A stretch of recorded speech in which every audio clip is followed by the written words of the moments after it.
First rule, know thy Mgtow. There is simply no neo-political effect that causes feminism or Mgtow. I've seen an argument play out recently between two Mgtows. The first Mgtow was arguing for polygamy against monogamy. The second Mgtow was arguing that there was a neo-political effect that causes feminism and Mgtow and hence causes the welfare state and blah, blah, blah, blah on there. I have to tell you there's no neo-political effect that causes Mgtow or feminism. Polygamy versus monogamy is two separate things. Know thy Mgtow is what I say. The Coolidge effect in Marriage Makes You Gay, man. The Coolidge effect is biological phenomenon seen in animals, wherefore males exhibit a renewed sexual interest whenever a new female is introduced to the sex with or even in the cessation of sex with the prior female that's still available as a sexual partner. This is the Coolidge effect. B, reduced testosterone because of increased estrogen in marriage. Your skin absorbs estrogen from being around a female, hence marriage makes you gay, man. But it's not really gay, man. It's just effeminate. Testosterone is reduced because of increased estrogen. Neither one of these things have any socio-economic socialism, democracy, or capitalism to go with them. They're simple biological effects. Marcus will tell you in a lot of his videos, please stay on the field when you're going to do an argument. It makes us all look stupid. The argument often gets made as the culprit for everything is socialism versus capitalism. I ask myself a question in this. This was the question in that. We were off the field doing off-the-field arguments of social economics. Okay, so you got to ask yourself a few questions and kind of be Socratic about this. I ask myself, where is feminism prominent? We see it every day in Mgtow when we say it's in the West. One thing Marx feared was what he called the communal woman. He was talking about feminism. I don't see a problem with feminism in Russia.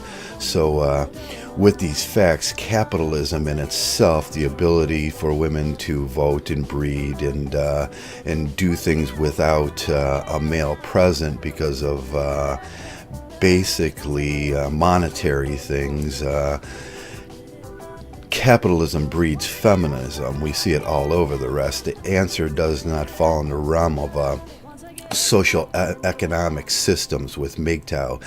In Mgtow, the answer falls in the realm of elements of social systems. So elements of social systems, so you can look that up and then look at the elements of a social system, and you'll see that a lot of the answers fall in within that realm. If you want to change something, at least know what you're fighting against. Don't blame it on some false dragon that you make up in your head, some welfare state or some social economical thing. Otherwise, that's empty peacocking and you're just making an ass of yourself. So we complain all day about socialism and we want to accelerate capitalism.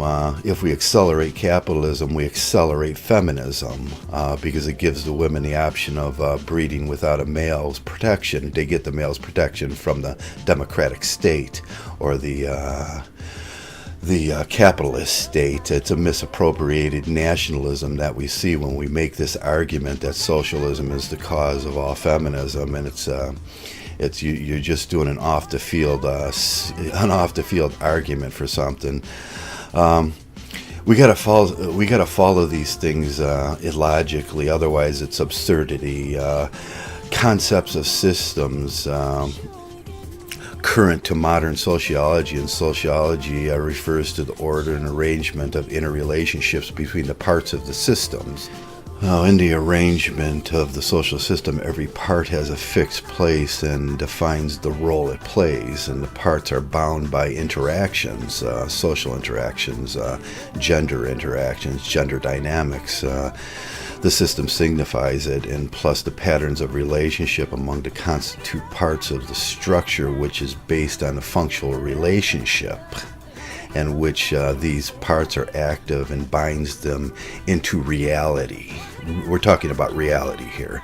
The term social refers not to the group of people, but to the complex patterns of the norms and interactions that arise between and among the people, or between them. Thus, we're going to look at ideas of norms.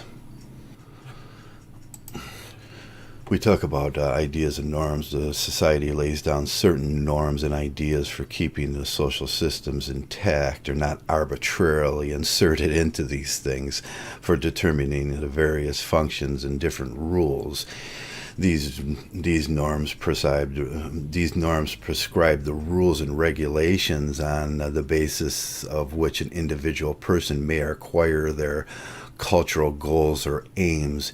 In other words, ideas and norms are responsible for ideas' structure of systems of society.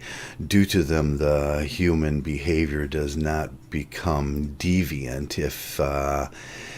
If we start disobeying rules and norms, the ideas will become deviant, which we see a lot of, and the society acts according to the norms of society. This leads to an organization and stability. These norms and ideas include folk customs, traditions, fashions, morality, and religion. Hence, we go back to the systems of sociology. Every individual in society is functional. We believe there's an idea of equality in there, and every individual in society, I believe, has a functionality, goes by the state's roles and relations to functionality become important, and how we make the person functional and determine the roles. This seems to be the question. One person accepts the other's function in his community as equal to his function in the community, and we're all better off for that. A plumber is equal to a doctor. He's more an electrician, which will bring your electricity, is equal to a statesman. Stuff like that. That's the way we should be thinking about this. But we have these roles in society that are determined by other things that really have nothing to do with your role. Your general role is what you do good. That may have vary from person to person unless we accelerate the functions in society, which we have done by accelerating capitalism. We are doomed to argue social economics until we're blue in the face with the futility of this argument. Every individual in society has a function, but we go by status, roles, relations, and that's where the problem comes in. We're arguing status, roles, relations into sexual dimorphism and stuff like that. Now the screw in Mgtow is we feel our functionality as men has been undermined by the lack of appreciation. So the Mgtow, we either ghost or remove this function. We ghost and remove this function.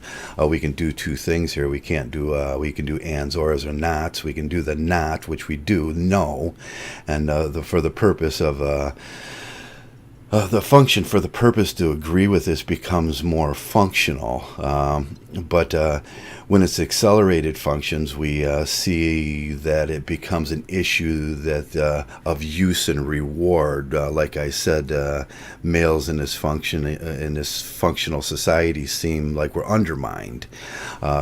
So apathy sets in and ghosting becomes the option, even though their functionality is high, and then shaming comes in, stuff like that. With this slight explanation, and I think I get way over the head of most people in here, your social systems of economics have really nothing to do. Democracy in itself is a good thing, but capitalism and socialism is the balance between our delicate system. If we float too much for capitalism, you get more feminism, and you will get more feminism. Look at the observation in this thing is just look around. Where is feminism prevalent at?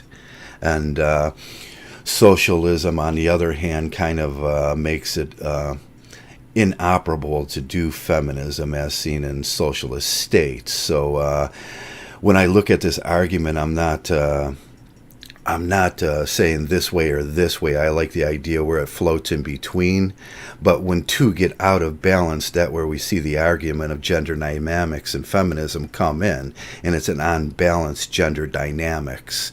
Okay, with that, when we talk about a renewed interest in sociology versus a socio-political or social economic system, we're talking about norms and functions that we're going to put into the system, how we're going to change the system.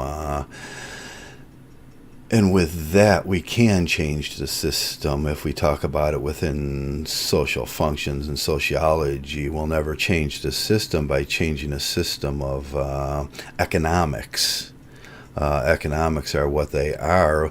They may fold into the system if we make a more fair system, but that doesn't seem to happen. And since feminism is going to crop up out of the disposability of males through the undermining of their functional roles, that's what we have to fix, not other things. So when we do say sociology and we do stress the importance of that, that's where the argument will lay. That's what I'm saying. You guys take care.